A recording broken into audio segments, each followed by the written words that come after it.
everyone, I hope you're doing well, and I'm here to just talk about some things that has been on my mind for the past few weeks and things that I'm personally working on in my own practice as someone who work in the art and someone who is just being and live and exist in the body of a black woman in this Western world that is about to kill us, as one of my beautiful sisters always say. Sarah, I love you.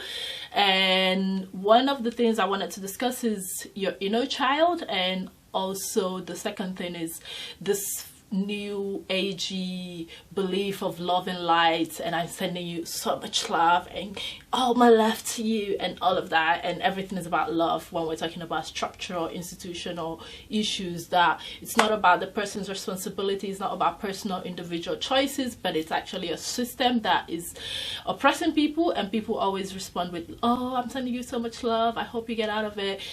Especially last week being the mental health awareness, International Mental Health Awareness Day, and I keep seeing people saying how you can take care of your mental health, things you need to do to prepare yourself, and I'm just like, in a capitalist world, we have to realize and be critical about how we talk to people about mental health, that these issues, poverty, consumerism, capitalism, all the ism in the world are the things that are making us sick, are the things that are making us have burnout. I know quite a lot of young people that are going through a hard time burnout in my own personal sphere. So that I think, and also I think that my bubble is quite full of people who are taking care of themselves, who are doing the intentional work of healing. So not speaking about this will be a an injustice, and just like a misconception and complacency from my part. And you know, the way I live my life is silence is complicit, and to remain silent is very criminal and deadly. So let's start with the inner child. A lot of so I have spoken through this with my therapist, because a lot of the things and the way that we react through life currently as adults come from the things that we have been through as children, the people that are supposed to nurture us, the people that are supposed to guide and love us, the things, our caretakers, the ways that they have failed us, are the things that manifest into our real life when we're adults, and the way that we interact with the world and the way that we interact with ourselves. And I was talking to my therapist about perfectionism, about the need to be a perfectionist, the need to be excellent, the need to be great at everything.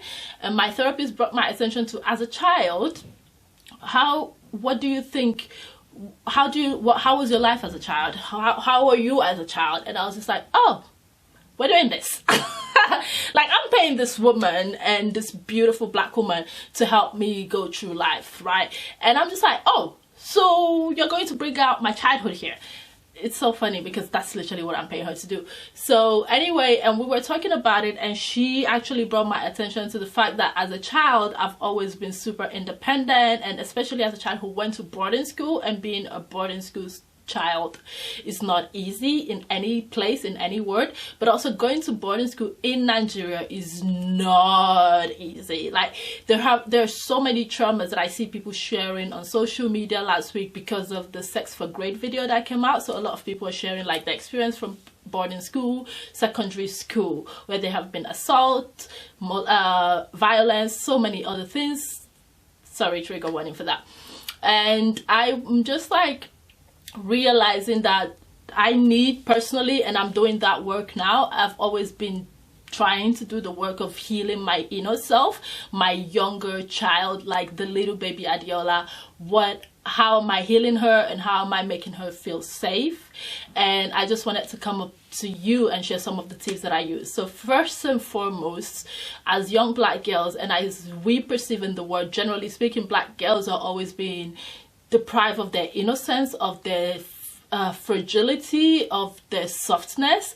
And I realized that I need to always take care of baby Adiola and say that I love you, I am here for you, I will protect you in any relationship, in any way that I found myself, even when it's like conversation with my family, conversation with the people that don't know me. Set my boundaries. If someone is stepping on my emotional well-being and on my toes, I will cut you off. And that's not because I'm a bad person or because I'm strict, but it's because that what you are doing is harming the child in me. I will cut you off. I'm like, this is what you think, this is how you behave, this is what your actions are doing to me. I will tell you that you are hurting me, and if you don't listen, I'll cut you off. It's very, very hard, but it's a very necessary step to tell baby Adiola that she is protected from these violent behaviors. And the second thing I do is reconnect with my inner child, reparent my inner child. Reparent my inner child is also when I protect her, when I stand up for her, when I defend Adiola. And when I say reconnect, I started drawing. Like, I'm literally shit at drawing. Like, I'm actually bad. Like, that's one thing. Drawing, painting, I'm bad at that. And it's actually like what my therapist is like, well, that's what you need, because I'm always doing the things I'm great at. I'm always performing skills that I'm perfect at. And my therapist is like, you need to do something that you're not perfect at, not because you want to get perfect at it, but because of the fun and the joy it brings you. So painting, I've been painting a lot. I've been using that. Of course, I'm not going to share my painting, but I'm doing that because it gives me happiness. Meditation, and I know this is quite controversial because I don't want to suggest things that needs you to pay money, so I'm trying to stay away from capitalism and consumerism as much as possible. But there are quite a lot of meditation videos on YouTube that you can use. Be discerning and pick wisely. I personally use the app, I'm not gonna name because they're not sponsoring this video and I shouldn't give them, like, they're great. I'm gonna just go for it. It's called Calm. It's amazing. I paid the annual version of it and it's really, really good in the morning. So I like wake up and have a daily calm session, and then specifically pick like a topic, like I'm focusing on gratitude or mindfulness or stillness, and I do my meditation every morning. And before I go to bed, there's like a storytelling session where they tell you stories to sleep. So it's like nurturing baby Adiola, what we do to children, like read stories to them to sleep. I do that. And the other thing that I do is say no. You know, there are people who just want to explain themselves, that they've done something to you and you know that it's really painful, and you told them and they just try to explain so much. I just say no. And when people like that I don't want to engage with start talking to me, I just disengage. And not because I'm being disrespectful, but because that's what Adiola needs and that's what baby Adiola deserve. And boundaries are so important. Like, I don't even care who you are anymore. You can be my own father, you can be my mother, you can be my sister, you can be anybody. If you're stepping on my boundary and you're not self-reflective when I tell you that you're stepping on my boundaries and you're disrespecting my boundaries, whatever happens after that is on you. Because me, I'm a very communicative person. I always tell people how they make me feel. Well, not how they make me feel, how I feel about what they're doing to me. And when I say this, I'm saying it from a very good place of love. I get angry, of course, but I'm saying it from a place of love. Like, I want you to think about your action and how they're harming me, and I want you to reflect and stop. Right? But some people don't have they're not self-reflective. Some people don't know what reflection is. They just want to justify and excuse themselves. Those people I cut off. Those people I stop engaging. I'm just like, take all the time you need. We will leave that at that. And that's one of the things I've been doing to protect and stand up for baby Adiola, because she needs to be nurtured and she needs to be reparented. And also, it's just that I don't think my parents were bad parents, but I had parents who just shipped me off to boarding school to raise, and my grandmother was always there for me. But being shipped to boarding school for quite a lot time in my life has made me self-reliant, and as a human being I need to learn to depend on other people. I need to learn to trust other people. I don't have trust issues, but I'm quite self-reliant in a way that if I ask you to do something and you're not doing it, I'm just like, gonna do it by myself then, because that's always how it is, right? So for me, it's relearning all of that, and also just coming into a place of forgiveness. Yeah, so forgiving myself for the ways I have had to show up for myself because of the things that I didn't have as a child growing up, or because of the ways that, but also we put our parents on such a pedestal. Like, my dad is an amazing father, but that doesn't mean that he's a perfect father. You see what I mean? And like, my grandmother was an amazing mother, father, brother, everything. She was everything. And my grandfather was everything. But that doesn't mean they're perfect human beings. And we have to realize that it's our job as adults to self-parent ourselves, to reparent ourselves, to forgive ourselves of what we expect, the expectation from our parents that they weren't able to deliver because they were human beings. Right. So that was that for the inner child, for forgiveness and all this love and light. I'm so sorry for this new agey weekend ethos of thinking that everything is love and light.